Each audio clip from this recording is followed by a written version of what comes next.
টাঙ্গাইল এবং কিশোরগঞ্জ এই দুটো কি দুটি রাজ্য নাকি দুটি দেশ? এটি আমরা জানি দুটি জেলা।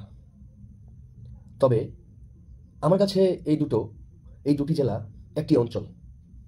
সেই অঞ্চলটি হচ্ছে, আপনারা ইতিমধ্যে যে মতভেদ করেছেন, আমি তাদের মধ্যে একটু ব্যতিক্রমভাবে আমি তুলে ধরছি। আপনারা ঢাকা বিভাগে ছিলেন, এখন আপনারা ময়মনসিংহ যাবেন না। এখানে প্রশ্ন, আপনাদের ইতিহাস, ঐতিহ্য, সংস্কৃতি, ভাষা এই সব কিছুই ময়মনসিংহ অঞ্চলের সাথে মিল রয়েছে। তবে আপনারা কিভাবে বলেন যে আমরা ময়মনসিংহের ভাষা বলি না, ময়মনসিংহ আলাদা বিভাগ, ইতিহাস আলাদা? আমি মোটামুটি ময়মনসিংহের আশেপাশের যেই জেলাগুলো রয়েছে, আমি সবগুলো জেলার সবগুলো উপজেলায় আমি গিয়েছি। আমি ভাষা, ইতিহাস, সংস্কৃতি, ঐতিহ্য সব কিছুই আমি দেখেছি। এর মধ্যে ৮০% ইতিহাস, ঐতিহ্য, সংস্কৃতি মিল রয়েছে। ভাষার কিছু প্রবণতা রয়েছে।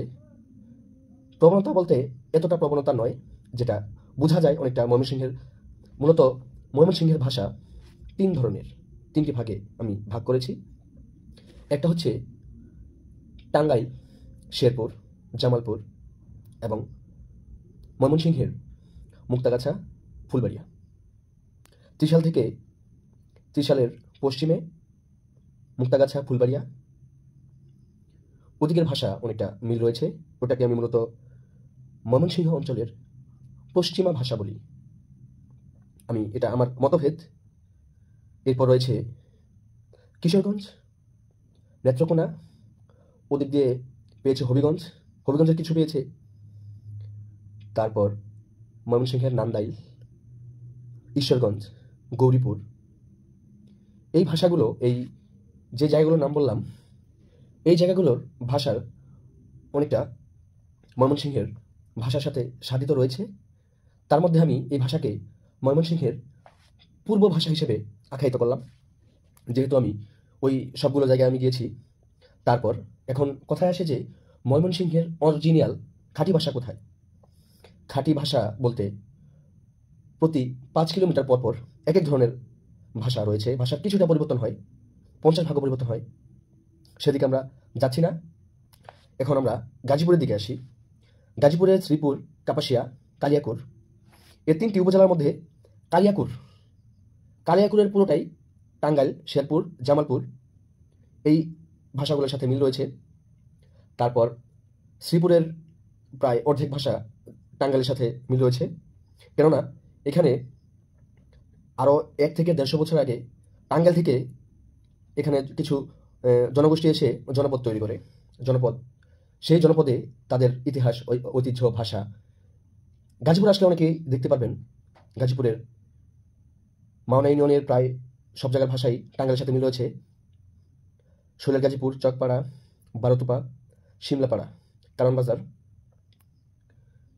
এই ভাষাগুলো লক্ষ্য করলে বোঝা যায় যে টাঙ্গাইলের শেরপুর, জামালপুর ওদিকের ভাষার সাথে মিল রয়েছে। তো বন্ধুগণ, আমি ওদিকে যাচ্ছি না, এটা প্রসঙ্গভেদে চলে এসেছে। তবে ময়মনসিংহের অরিজিনাল ভাষা হচ্ছে ময়মনসিংহ সদর থেকে রাজেন্দ্রপুর পর্যন্ত, গাজীপুরের রাজেন্দ্রপুর পর্যন্ত এই জায়গাগুলোর ভাষাটা মূলত যে জনপদ, যে জনগোষ্ঠী গফরগাঁও থেকে এসেছে, তাদের ভাষা মূলত এখানে ময়মনসিংহের ভাষা। এখানে আমি তো বললাম জামালপুর থেকে, টাঙ্গাইল থেকে লোক এসেছে, গফরগাঁও, ময়মনসিংহ থেকে লোক এসেছে।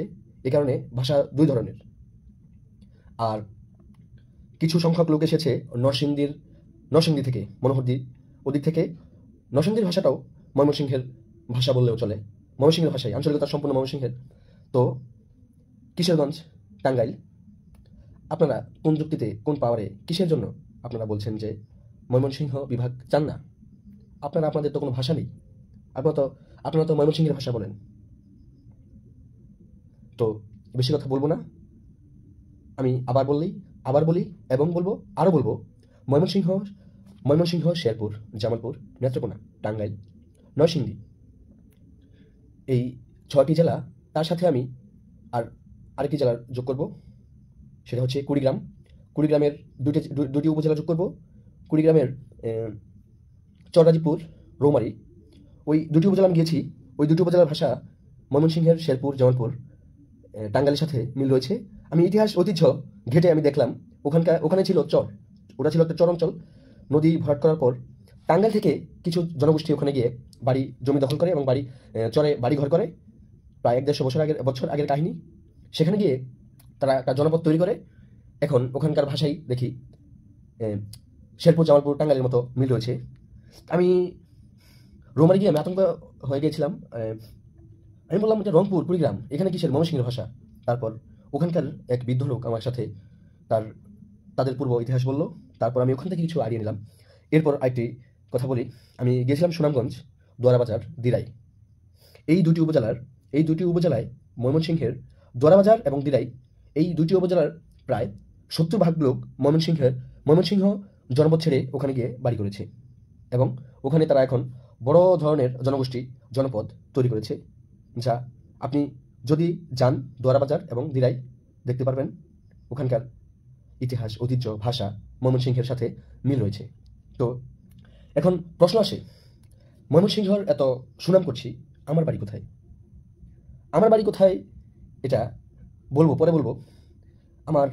আমি আমি কিশোরকাল আমি ময়মনসিংহ অঞ্চলে পার করেছি। গাজীপুরের শ্রীপুর মাওনায় আমি পার করেছি।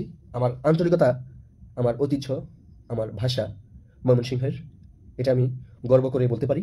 আমি একজন ময়মনসিংহা, ঠিক আছে? তো বাংলা আমাদের মাতৃভাষা, এর রয়েছে বহুরূপ, রয়েছে আঞ্চলিকতা। আঞ্চলিকতা আমাদের দুর্বলতা নয়, আঞ্চলিকতা আমাদের সম্পদ। এটা নিয়ে আমরা সকলেই অটুট থাকি। তো বন্ধুগণ, আমার এই ছোট্ট জীবনের আমি যেই জায়গাগুলো বললাম, ময়মনসিংহ, শেরপুর, জামালপুর, নেত্রকোনা, টাঙ্গাইল, নরসিংদী, তারপর সুনামগঞ্জ, কুড়িগ্রাম, সিরাজগঞ্জ, গাজীপুর, আমি এই সবগুলো জায়গায় আমি গিয়েছি। এখানকার ইতিহাস, ঐতিহ্য, সংস্কৃতি, ভাষা কিছুটা প্রবণতা থাকলেও এখানকার আমার অভিজ্ঞতায়, দক্ষতায় আমি বলতে পারি অনায়াসে এগুলো ময়মনসিংহ অঞ্চল। তো আর কিছু বলবো না। সকলেই, যদি কোনো তথ্য ভুল থাকে আপনারা অবশ্যই কমেন্ট করবেন। সকলেই অনেক ভালো থাকবেন। আবার দেখা হবে নতুনভাবে, আবার নতুন কোনো টপিক নিয়ে। সকলেই অনেক ভালো থাকবেন। আল্লাহ হাফেজ।